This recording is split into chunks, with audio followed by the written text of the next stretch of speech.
A man's brain really is built to be a protective force. So let me show you how intense his brain is.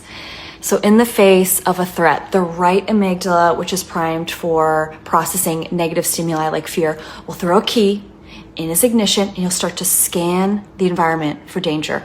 This scanning sort of acts like a carburetor in a car, pushing dopamine and adrenaline into the brain like fuel. And now this engine is on.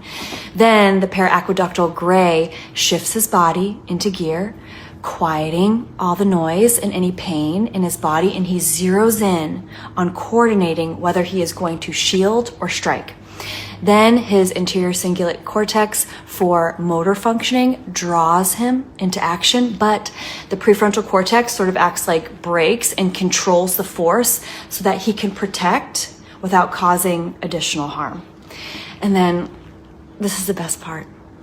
The guardianship that came from him stirs vasopressin in his brain, and he bonds to what he just protected. It's a whole system.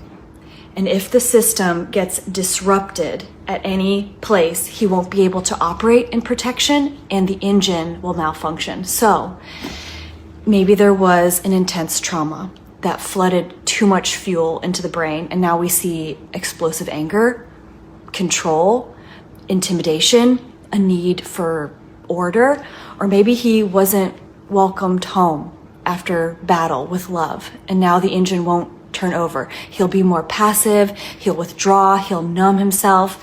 But a man needs to be brought through this whole journey to build a warrior, a man of dual complexity, equal parts battle and bond.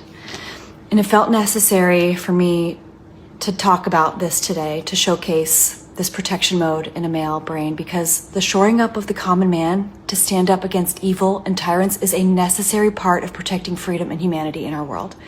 We need warriors, not a soldier who just follows orders, but a grounded combatant against anything that destroys life, a warrior with fire in his belly, a duty to remain, and a devotion to truth.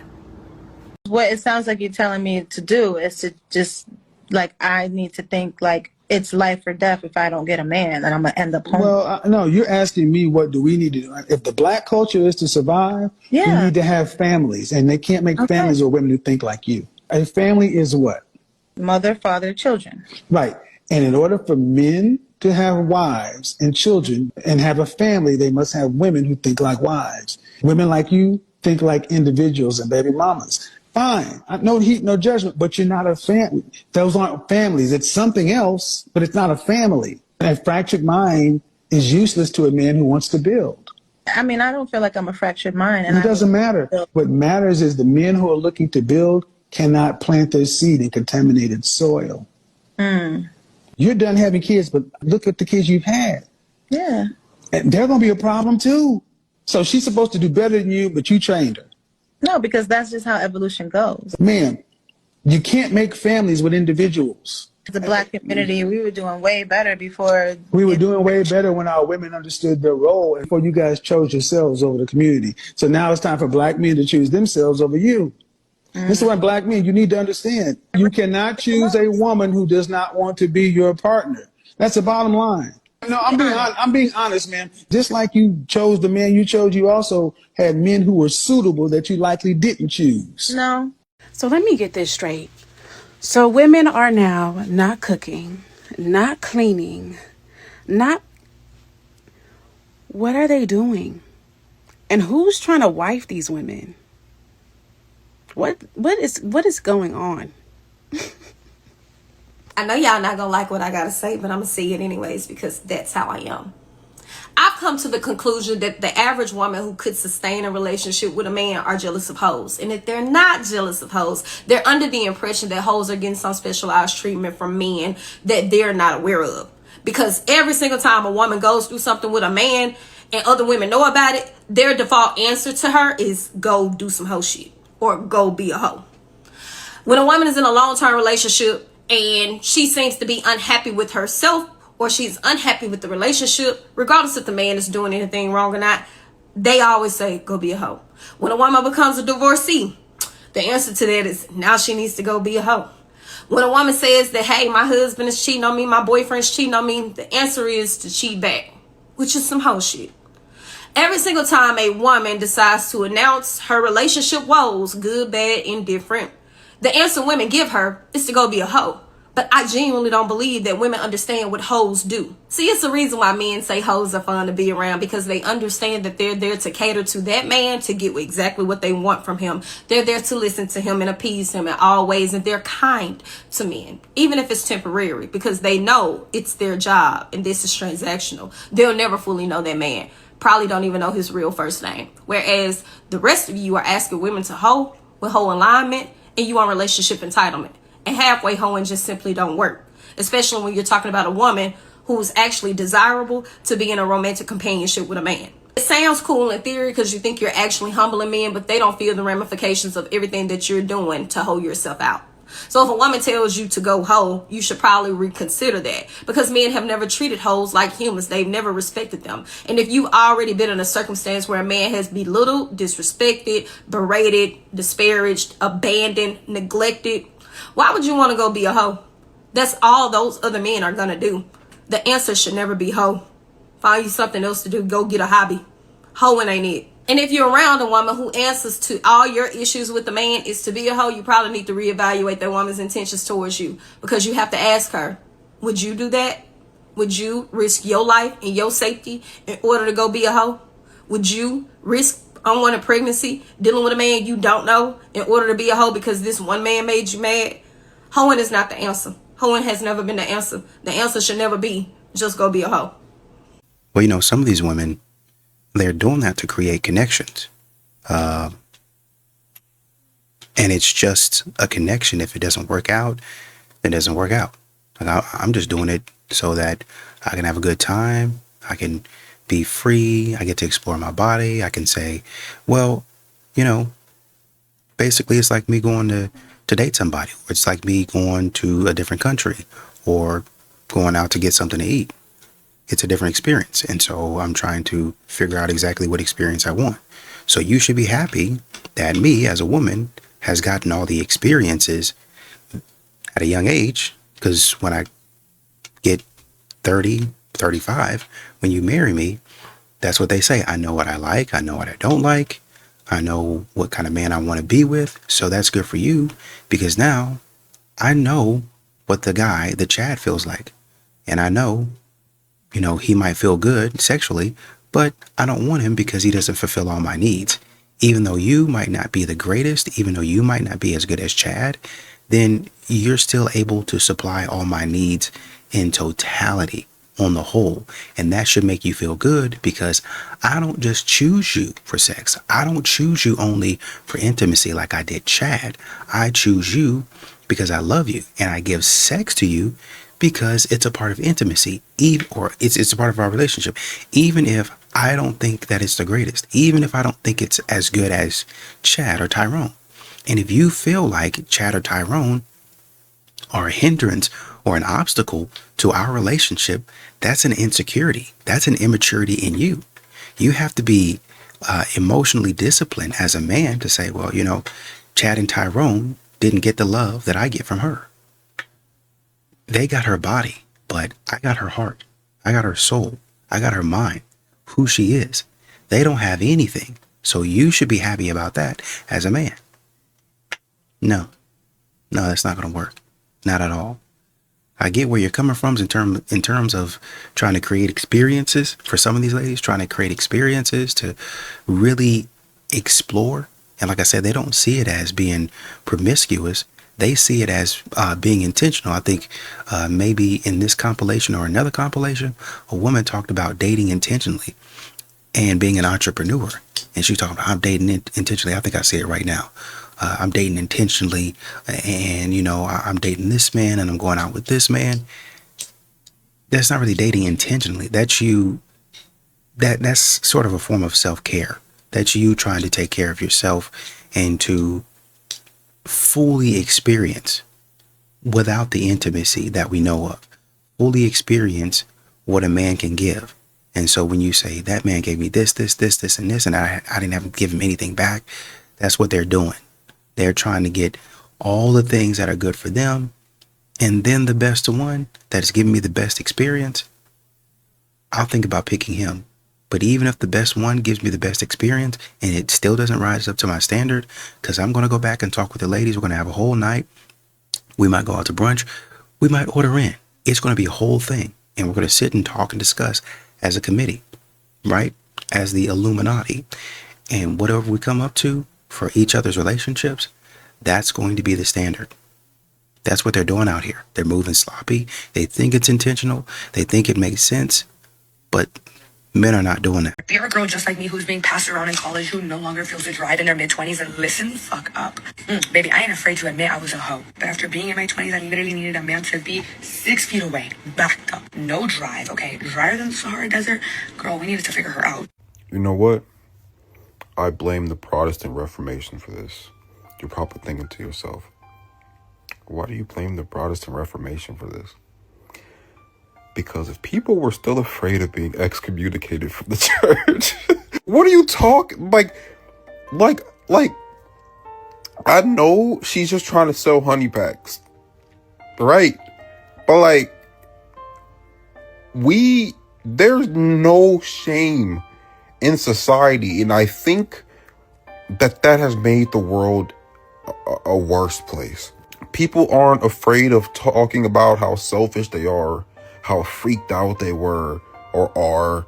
There's no order left in society where a girl just said she was getting passed around so much that her cooter box dried up. What is it? Is it a well? Like, it just, then her verbiage. She said she was being passed around. A self-descriptor of being passed around. You got to understand at the highest level of this shit, bro, it'll break your heart. It will break your heart if you know what's going on. The more levels that you get up, like the women that dudes is wifing to be the 8th girl in an orgy for a lit dude, bro. Like, shit's nasty. The eighth one. Yeah. See what I'm saying? So that's somebody's bride. You got to focus on yourself, man. Dudes be focused on girls that camp out in the NBA players lobby, bro. That's why I mean, camp out for days, bro. Like how I camped out at the BT Cypher for my dream. Camp out for an NBA player, and this is the girl that dudes will. This is the girl that dudes will put all their time and brain power into and resources into, and she's just a kill to somebody else. You see what I'm saying? Yeah. And a low level kill, the 8th kill in an orgy. Damn. All girl orgy. It'll break your fucking heart if you knew.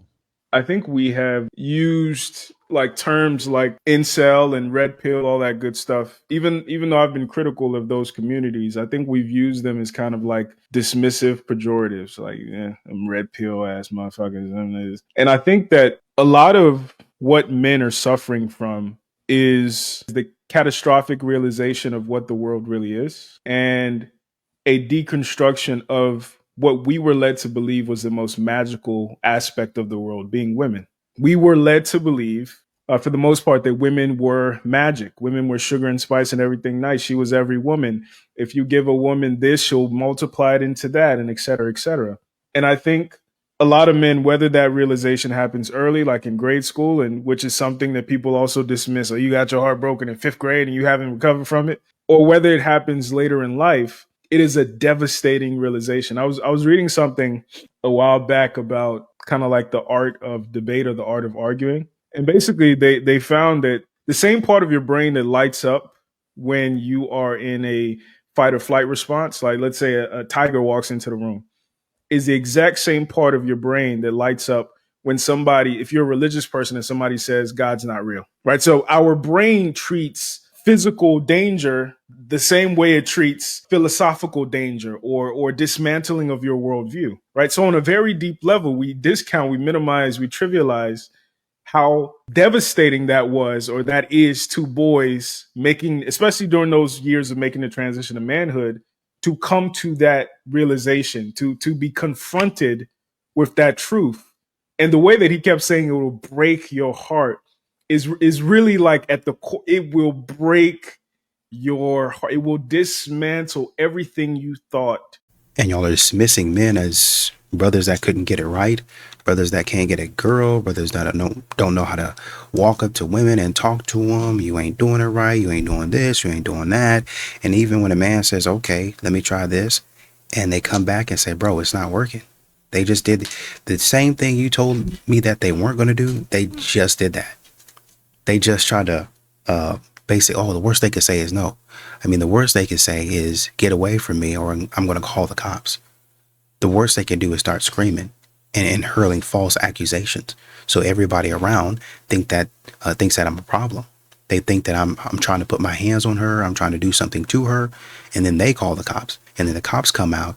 And number one, like I said, my reputation is ruined. But then also, you have a legal problem, a potential legal problem, to where I have to take off from work, have to show up in court. It's just a humiliating, embarrassing experience for men. And once again, no matter what a man says, no matter the instincts of a man, oh well, that ain't real. That you don't know what you're talking about. You just being dramatic.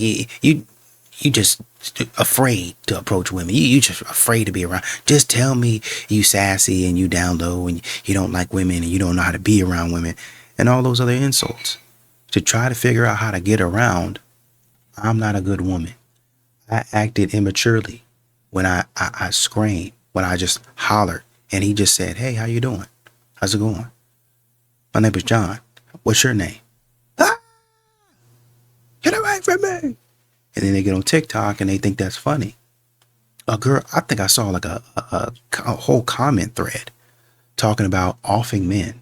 Like a comment thread, just straight down, of women talking about offing men on TikTok. Nobody said anything about it. It didn't get banned. Nobody thought that it was alarming. But if a man says that, oh yeah, now we got to take action. Y'all are starting to make my job too easy. I just got out of a custody hearing that I won in basically 10 minutes. And I was able to achieve this all because of just one sentence. One sentence stated by the child's mother. Well, Lauren, what's going on? I thought you never asked. I'm representing a father in a custody case. The couple used to be together, not together anymore. Once they broke up, they had a court order put in place. The child lived with mom.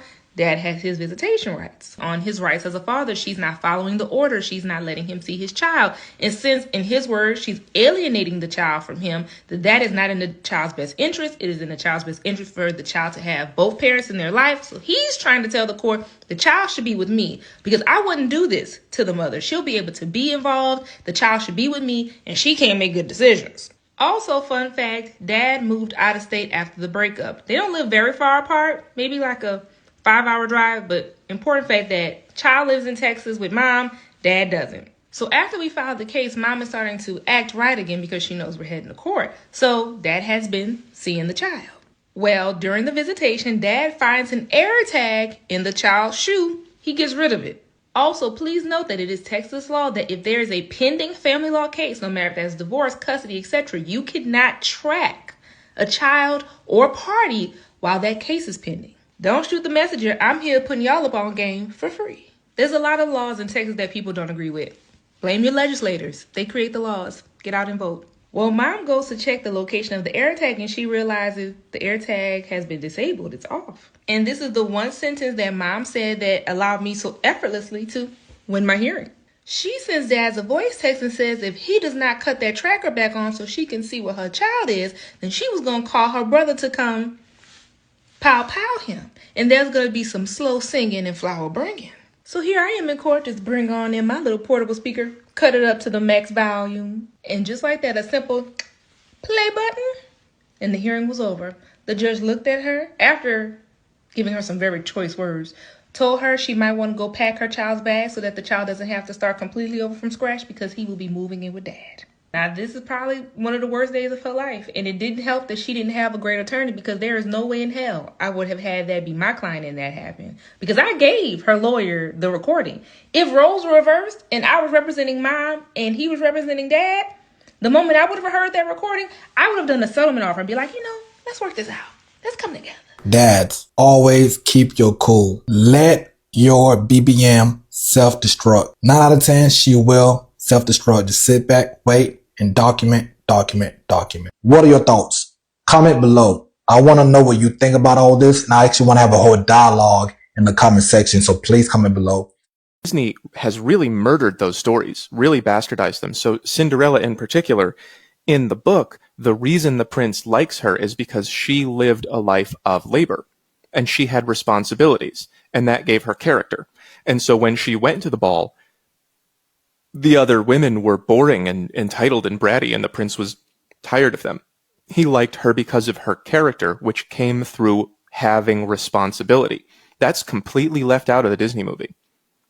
They turned it from a story in which working and developing character will make you into something that men value, and they'll pick you over bratty entitled women. They changed that to, you shouldn't have to work. A fairy godmother will make you hot, and then a man will like you for no reason. They took all of the morals out of the story. I love this take, man. I love this take. Because the bratty women, the entitled women, the spoiled women, they were ugly. They were ugly. And that's indicative of a lot of modern women today. They are terrible people inside. They dress up this outside with designer clothing, with designer makeup. They dress it up with smelling nice and driving a nice car and working a good job and going on vacations and going to these different places. And I'm a foodie, or I really like this and I'm having these great experiences. Man, some of these women are having awesome experiences, bro. Awesome experiences. Sideline reporters for the NBA, the NFL, professional sports leagues. I mean, really the highest honors you can get in terms of, man, my career. I didn't ever think that it was going to take off like this. But inside, it's that ugliness. It's that terribleness, that attitude that's coming out that men see. Yeah, she's got all that, but she's not a good person. She might be killing it out here in the boss babe, and I'm climbing the corporate ladder, but she's not a family woman. She don't want a family like that. She don't know how to raise kids. She don't know how to nurture. She don't know how to raise or nurture a man. She don't know how to take care of a man. She don't know how to cater to a man. Neither does she want to learn. She's looking for a man because she thinks she's in the upper echelon now. She's looking for a man to take care of and cater to her. That's what she's looking for. And what man at your level, in your upper echelon, is going to want to do that? Well, a man that finds me beautiful because I'm hot. I'm a 10 out of 10. He don't think so. So then what? It's crazy because why would he get you with an attitude as pretty as you are if he can go to McDonald's or IHOP or one of these places where even she's working as an accountant? She's working, maybe she ain't a manager or a boss babe, but I work for a small company or I work for a large corporation and I'm an accountant. I just started. I've been working at this company for 2 years. Beautiful, great head on your shoulders, smart, caters to her man, just as pretty as you are.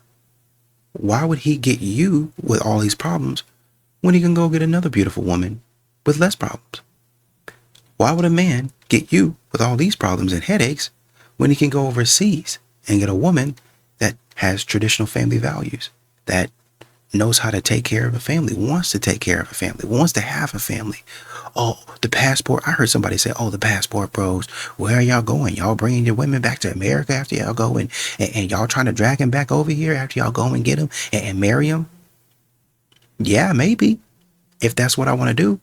Some of these guys stay exactly where they are. Hey, man, I got over here and I loved it. I just work from here, man. My job is remote, so it affords me the ability to travel. Me and my lady, we travel over here. We travel over here. I work. I get my stuff done, and we go hang out by the pool, man. It's the best life, man. I recommend it to anybody. Maxing and relaxing. We go home. I'm thinking about a brother I know I went to school with right now. Right now. What do you say? A 20-something hour trip over to the Philippines? Back and forth. I couldn't do it. But he don't mind it. Back and forth. I feel like he did that for like 2 or 3 years. Finally married a girl. I think they got a home on an island or something like that. Back and forth to the island. They got a coffee shop on that thing. I was like, what? Yeah. It seems remote. But they got a lot of stuff out there. I'm like, dang, beautiful water, man. Just sailing over the beautiful water, man. Beautiful scenery. Like, whoa, my man is really doing it. I'll stay in the Philippines. I'll stay on an island by myself. I got enough money too. I can do that. Y'all are not going to shame men that decide to get away from foolishness like this. You said, I've taken more than you, so I have more experience with men. I'm telling you, I not only grew up in social services, but I grew up on the streets. And where I'm from, if you're a woman on the streets, you either man the fuck up or you get pimped out. So I have plenty of experience with men. I have been assaulted, and I was by my older brother as a child.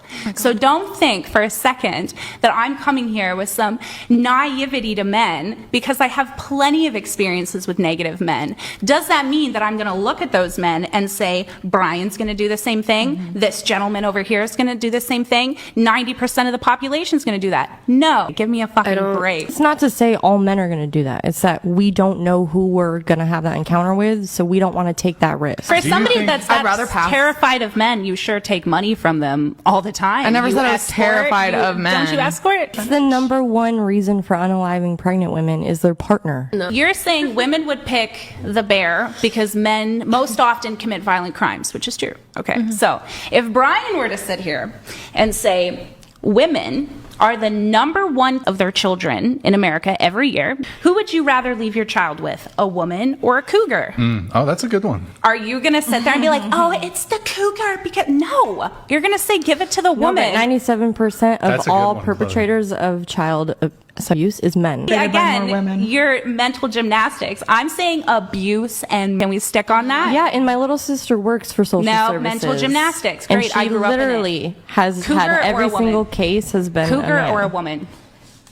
I don't even have a kid. I don't think I should speak on it since I don't have a child. But you said that you're a mother. No, it's called having a brain. It's called being Felt the need educated. to fly to America and tell us how we should be. Why does it matter? I don't know. You were Notice how she completely avoided answering my question on whether or not she would leave her child alone with a cougar or a woman. The possibility of being raised versus the possibility of nothing versus the possibility of like nothing versus rape, or like nothing versus death. It's a disingenuous argument to avoid saying my argument is based off of a logical fallacy.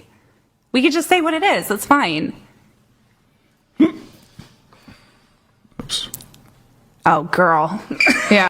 What drinks egg? I don't like when men know how to cook, because why do you know how to cook? That's a problem. Well, this might be shocking to some of y'all, but cooking is a survival skill, not a gender role. And the fact that half of y'all can't boil water, I wouldn't want to rely on nobody else to make my meals anyway. Now, when I was a young man, my mom told me that if you like to eat, you need to know how to cook. So I learned pretty early on, and I studied the craft, got real good at it. Like to the point where if I meet a woman, they just got to accept the fact that I'm always going to be a better chef than them. So 9 times out of 10, I'm going to be the one to do all the cooking, right? And the thing is, it really helped you out in a lot of ways, because for one, having those survival skills, like being able to do things for yourself, you will always choose better partners when you're not looking to fill a gap in your own life. You know what I mean? If you know how to cook, you know how to clean, you know how to work on things, you don't have to rely on another person for the things that you need in life.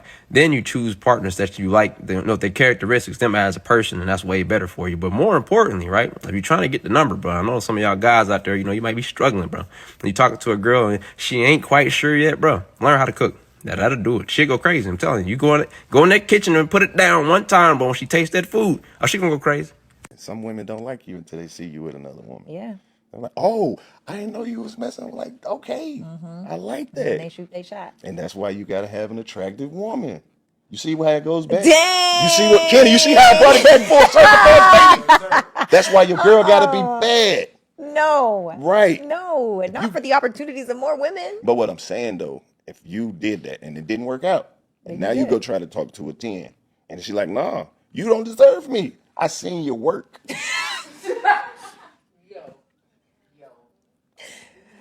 Am I making sense? You are making Okay. sense. So I'm not the most beautiful girl in the world, but I have a symmetrical face, right? And I feel like I don't want to be with a man that's never experienced a woman with a symmetrical. I don't want to be the first. Why not? I don't want to be the first woman of value. You'll fumble me. You'll mishandle me. You won't know how to deal with me. It's like if you go up to a starving orphan in a third world country and you offer that orphan that's a child, right? And you offer them a loaf of bread or $10 million. what would they choose? They're gonna choose the bread. Of course, not knowing that the money is a much better choice because they could buy all the bread they could imagine for them and for their village. No, they made the right decision because you said it's a third world country. This money is useless. No, this bread is $10 million. No, it's not. And they only gonna eat. Do you 2 see meals. that though? You see that? Listen, Exactly. In the context, No. the bread is more valuable in than the that money. moment, but the money will make it last longer. Like if I'm an Well, investor, you have to be. What if you starve before you even get somewhere where you could use this money? I don't want to be I with can eat nobody this that's bread starving. right now. I don't want nobody thirsty. I don't want nobody starving because you'll take anything that comes to you. I need somebody that's well fed and somebody that's hydrated. Okay, so when they come to me, it's a choice of power. You ever seen a full lion? No. They just lay there chilling. Animals lay right up on them. That's They don't true. even make an aggressive move. They lay there and just full peace. Ain't even scoping the scene. Period. The zebras walking by. Yeah, So gazelles. when they get ready to eat, everybody shook. They can't even drink water when the lion hungry. True. Yeah, they're not playing. They be leaving the water It's at a home. treacherous game. It is a treacherous. Thought that was pretty good points by both of them. To be honest with you, I thought that Carlos made a pretty good argument in terms of if you take the money in a third world country, I mean, what can you do with it? Like, it's a third world country. Like our system's broken.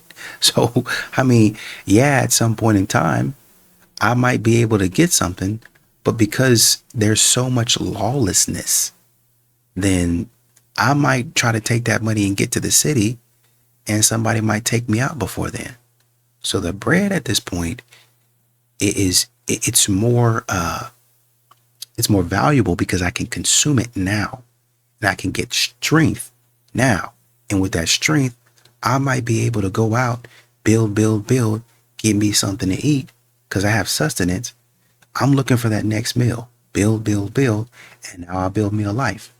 Now, if you're in the United States or a developed country where you can take the money and it means something, and you say, okay, and instead of me going out to hunt, you go out to hunt and give me the proceeds of what you got. I'll pay you to clean it, all that stuff. Me and my wife were out by the water the other day, and a dude was out there, down there in his little suit and everything, cleaning the fish over and over again, cleaning, throwing away the scraps, clean, throw away the scraps right there back in the water. And some men came out and, kind of went down there to see what he's doing. They kind of started standing over the little thing. And so he kind of told him to back up.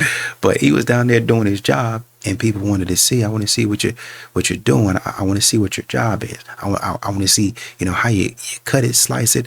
I'm interested. But he did that by, I had to learn. I had to create a skill. With money, you might not do that. But when you're hungry, you might say, okay, I'm going to create a skill. And I'm going to keep on upping that skill over and over again until I create me a business. And then the money's going to come. Huh? I didn't start off with nothing, but you gave me an opportunity. Why don't you cut these fish down for me? I don't know what I'm doing. I'm packing, I'm butchering these things. But the more I did it, the better I got. You gave me something. You gave me a piece of bread. And I said, okay, let me see how I can get another one. They do that in New York, or they used to. Where they be out on the street, they was trash at it. But I'm hungry, man. I got to hustle. I can't really say, I can't say P. Diddy anymore because he was out there doing crazy stuff. But that's what he used to talk about. That's what Biggie used to talk about, being out on the street, having to hustle. I'm hungry. Ain't nobody giving me money. So I had to find a skill. And when I found that skill, even though sometimes it was illegal, when I found that skill, I was able to feed myself. People respected it. They gave me money for it. So I got the money eventually, and they did. P. Diddy made a lot of money, and he made a lot of mistakes, if I can call it a mistake. Biggie Smalls, Tupac, made a lot of money. They also made a lot of mistakes. But the money came because I was hungry. The money came because I couldn't sleep. I got a hole in my back. I'm starving. But like he said, if you give me the money, then what I got to work for? I'm like the lazy lion. I'm full. I don't got to do nothing. Here, do this, do that, do this, do that. Your money's going to run out because you ain't got no skill. You just got money. Somebody gave you money and now you ain't really doing anything. It's the reason why men delete themselves at a level 10 times more often than women do. The New York Times article recently published about the phenomenon known as man keeping. Abolish this term from your vocabulary. You could be Clint Eastwood or Richard Simmons. Those were men's only two choices. The reality is, we heard you when you said, men, talk to us, open up to us and to each other. Use your words. To now turn around and say that you are doing the emotional labor of listening to us talk to you and confide in you and share intimacies with you about the things we're feeling is the cruelest thing you could possibly do to men right now. What I eat at Ruth Chris. You ever not be properly prepared for something you asked for? I feel like this is one of those videos. Viewer discretion is advised.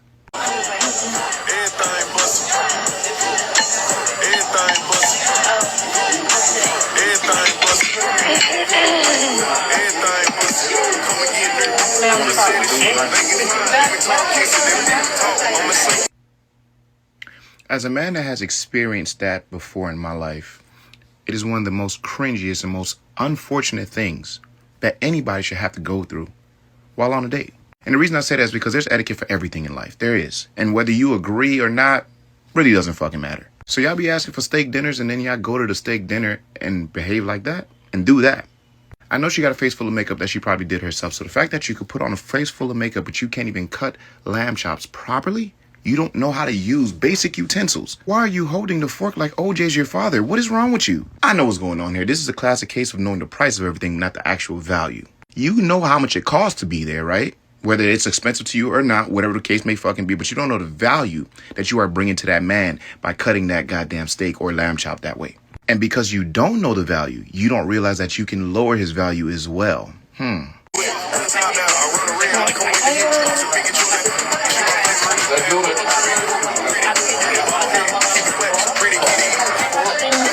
And another thing, I can't stand when you're at dinner with somebody, bro, and they can't put their fucking phone down. They got to record every waking moment of the experience, bro. That shit is so frustrating. So not only do you not know how to hold a knife and fork properly, you got to record every single bite. Why? Who raised you, bro? I don't understand. Like, what was your parents doing? Did they not teach you this? I don't get it. And this goes for men and women, by the way. Men and women. Like, tell me you ain't been nowhere nice without telling me you ain't been nowhere nice. But you know what? On second thought, maybe it's just me.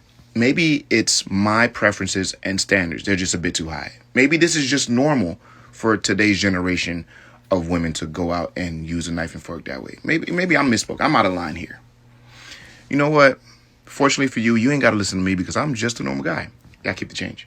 Show me a 10 that's complaining about being married, please. I would love to see a 10 complain about being married. Because at the end of the day, we got all these girls up on here complaining about marriage and they solid fours. Hence Cardi B. Y'all know about, Cardi did it. Cardi before the surgeries was a solid 2 to 3. Damn. Maybe even a 4. But she got her nose done, her face done. She got good money now. So Cardi looks completely different. You know what I mean? And just like a lot of you girls, y'all come on here with your lace fronts and your long eyelashes fluttering and your lips done and all this other stuff done, thinking that you a baddie. You're not a baddie, baby. Take all that off. Take off the clown makeup. Take off that funky lace wig. Take it all off and let's see who the real baddies are. Because I love to tell you right now, you not. Everybody want to come online like, oh, you're a baddie, you're a baddie. Women love hyping up mid-females for whatever reason. And you know, men be in their DMs because they easy targets. You know what I mean? So it's like, y'all sitting up here thinking y'all something when really y'all not nothing. I want to know what women think of this. Let me know in the comments below. Go for the young one, not the old one. And before you get triggered, hear me out. I'm not saying every younger woman is better, and I'm not saying every older woman is damaged. There are always exceptions to the rule, but there is a reason men often marry and search for younger women, and it's not just about looks. It's about moldability, how you are able to mold something. If you're a good man, a strong leader, a real teacher, you want a woman who's willing to learn, adapt, and grow with you. You want to build together. But what are you going to teach a woman who's already hardened by life, who is stuck in her ways, carries more baggage than luggage, and argues every time you try to lead or guide her? That is not partnership. That is combat. See, a younger woman still has curiosity. She's open. She's impressionable. If she's with the right man, she becomes an advantage because she's being shaped in love, not control. What's easier to mold, clay or a hardened stone? Men are builders by nature. They build careers, empires, and families. So of course they're drawn to women who want to be built with, not women who fight the blueprint that he lays down. It's not about age. It's about your attitude. It's about your openness, softness, and the willingness to evolve. No, this shit's gonna blow me. Because why are y'all always trying to do something with my baby? Why you got all this shit up here? Why you got all this shit up here? No, I'm scared of all this shit, bro. No, I'm tired of this shit. Every time you want to do something with my son, this is my baby. I don't care. Girl, it's his kid too. But you mad because his girlfriend treating the kid right. Girl, this is the reason why men be ghosting y'all. Y'all be too busy with drama instead of worrying about if the kid is happy. We're finna go. You can go ahead and get this shit together. No, you can go ahead and get this shit together. Who's not touching me? No, he's leaving. So stop trying to take my baby out my hands. Mad because you ain't got enough money to do it don't matter. That's some broke ass shit. What is you doing? Dumb ass shit. All this damn drama in front of the kid. Girl, grow up. It's a party for your kid, not your ego. Yeah, we're gonna bash some more. Like I said, we're gonna bash some more. That's why I came over here, just to act like I want to be. I never want to be here. Y'all always trying to throw some shit on my son like he's y'all kid. Fuck this. Take his left. You mad because she actually treats your kid right? Girl, you sound crazy as hell. That's your son. That's y'all son. The one you got right there, that's y'all son. Go ahead. Take his little dirt ass. We're gonna have the party anyway, with or without. I don't give a fuck. Bye. Lame ass little girl. Y'all, this is my better BM. This how she act. Cause she ain't got no money. Where's his shoes? Don't worry about it. Lame ass. Girl, you just mad because that kid might actually have fun. And you can't stand to see someone else that love him. Classic bitter energy. I have to believe that this is a skit or something like that. Like these people do skits or something. There's no way. Well, you know, now that I say that, there is actually a way. There's plenty of ways. And there's plenty of women that do this exact thing. They really can't fathom, or they can't really accept that a man has moved on. They're no longer a part of the man's life. The son is happy. The baby is happy over there with the dad. Not saying that he's not happy being over there with you, but what a lot of these modern women do is they try to turn the child against the dad. So at a young age, sometimes they just straight up say, well, your dad is this, he's terrible, he's this, he did this to me. At a young age, try to put that in them.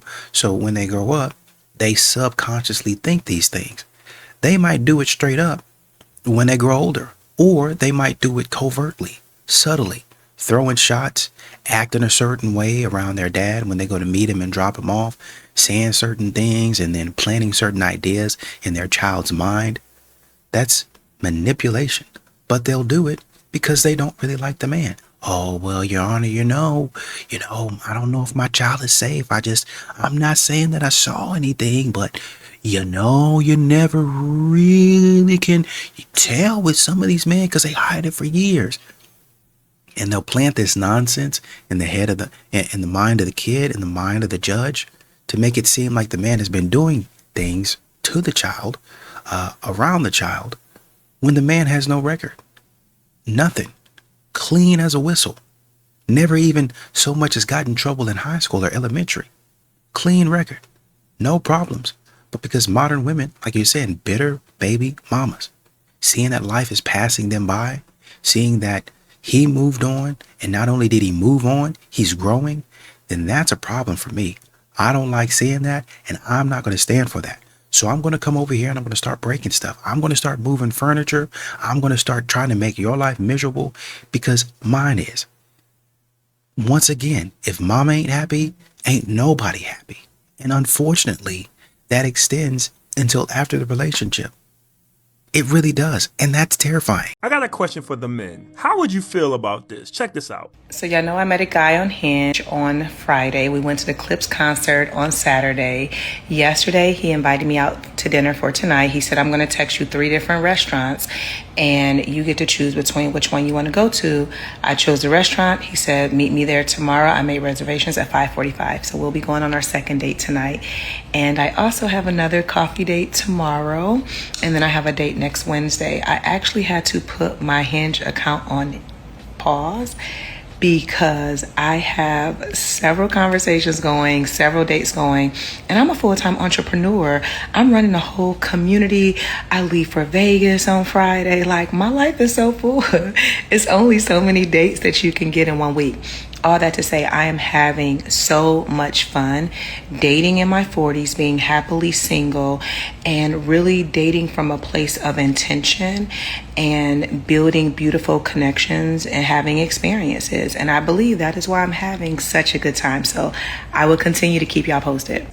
And this is the video that I was talking about a little bit earlier, where the woman was saying something to the effect of, I'm going out there and having experiences and I'm doing X, Y, and Z and I'm picking up men, and she's not tied down to any man. She's not committing to any man. She says, I'm dating intentionally. And this is what, when the woman was talking about other women being out there in the streets, they think that this is intentional. It's a part of maybe not dating, but it's a part of who you are. It's a part of becoming who you are. It's a part of exploring yourself, exploring what you like, exploring what you really want, what really pleases you. How are you going to know or tell a man what you want if you don't know what you want? You haven't slept with enough men. You haven't been with enough men yet to know what you actually want. So when you sleep with, it can't be 5. It's got to be at least 10 or 15 to break into that, that sample size. Modern women like to sample things. They like to try a lot of things to get a rhythm and a flow of, what they actually like. We went on this trip over here, and they, like I said, they really do it throughout their life. They really do it when, I worked over here and, I kind of liked it, but I really wanted this experience over here, and I moved over here, and I just picked up and left over there, and I got this job over here, and I really liked it over here, and I went on this vacation, I tried this out. I tried this out from Shein, these clothes, and then I went over Fashionista. I tried Forever 21. It's the same thing over and over again. Try.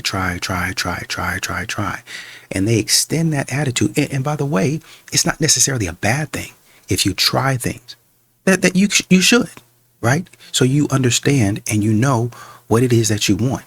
It's just some things, particularly being with multiple people over and over again, is probably not the area where you just want to go crazy at, which is what modern women are doing. They're thinking, why are we not doing this?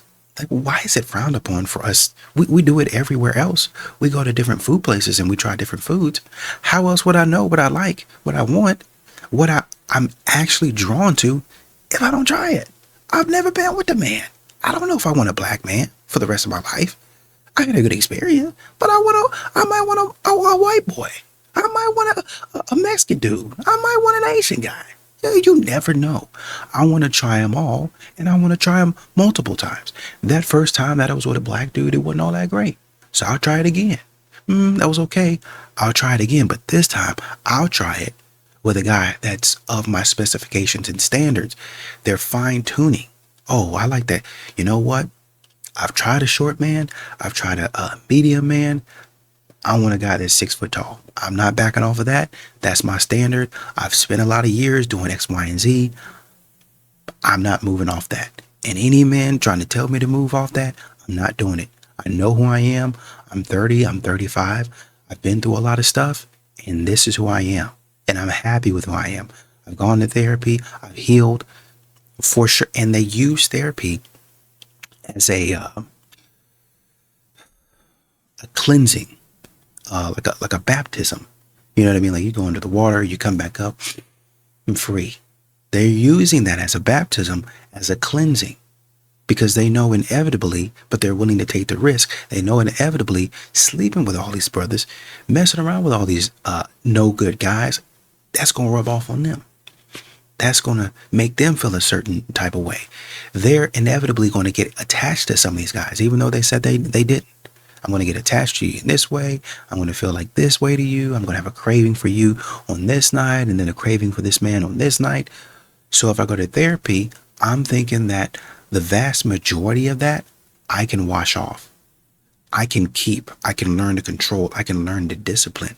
That's what healing is. I had a lot of guys dump on me, mess with me, even though I consented to it. A lot of them did that stuff to me. It's just part of the game. And now I got to heal that. Now I got to cleanse that. That's what they're doing with therapy. And when they get through therapy, that's when they start saying, well, I did the healing work. I did this. I did that. I was this. I was that. And now I'm ready to get out here and not only date, I'm ready to get out here and find my partner. So it's just a phase. It's just a phase.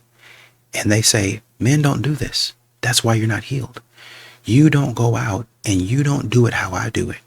I've got a process. I follow the process through and through, and then at the end of it, I'm ready. I tried a lot, and that's why I know now I don't need no man. I tried them all. I'm not impressed by them anymore because I've tried them all. I'd rather be with my toy. For all of the men that I've been with, I'll just do this, and I'll be fulfilled in that way, and I'll get a better experience without the stuff, the attachments, and all that comes with a man. And I'll still be able to get up after 5 minutes, go do what I was doing, work in, being successful, being a boss babe, go meet with my friends. And my life is going to be great. I don't need a man. I'll enjoy my dog. I'll enjoy my cats, my wine. But if a man were to come into my life, he's not only got to bring the good intimacy, which means he's got to please me better than my toy. He's got to bring somebody that communicates effectively. He's got to bring somebody that's vulnerable. He's got to bring somebody that knows how to be mature, that knows how to catch a vibe. And so she starts taking all of those elements. Well, my toy is this. I can please myself in this way. So he's got to be better than that. And the man that I'm looking for will have read. He will have studied because he's looking for me. I am the special person that he's looking for. And in terms of communication, he will have had talked to girls, talked to women, and been an ally and an advocate and a feminist for women, right? He'd been a feminist for whatever reason because he's a good person. He's a kind-hearted soul. And through those experiences, he now would have been prepared for me in the way of emotional maturity, in the way of emotional vulnerability. And he will be able to outdo my friends because he understands how I feel. He will have read, he will have experienced as much as he can as a man, the stuff that I go through. And so therefore, at that point in time, all I have to do is show up. All I have to do is show up because he will understand me.